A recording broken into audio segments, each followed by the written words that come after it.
ជំរាបសួរថ្ងៃនេះនៅគេមកអានសៀវភៅការគ្រប់គ្រងរដ្ឋាភិបាលតាម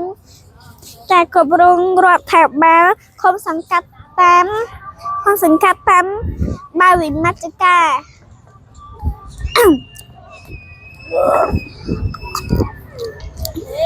ងចំបត្តិជនតបទី2ចៅសង្កាត់រងទី2ជួយមេឃុំចៅសង្កាត់លើកការងារផ្នែករដ្ឋាភិបាលសេវាសង្គមគិតសេវាសាធារណៈនិងសម្ដាប់ធ្នាប់សាធារណៈបំពេញការងារជាមេឃុំចៅសង្កាត់ស្ដីទីក្នុងករណីដែលមេឃុំចៅសង្កាត់នឹងចំតាប់ទី1នៅសង្កាត់រងទី1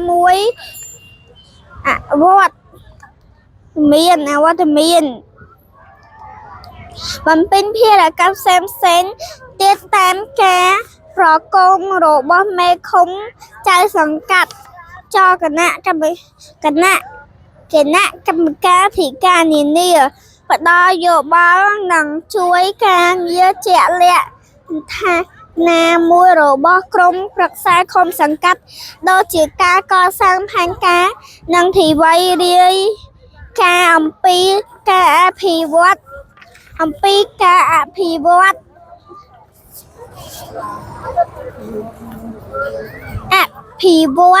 ការងារប្រចាំខែរបស់ខ្លួនផ្ដល់យោបល់ពីវិធានការត្រូវ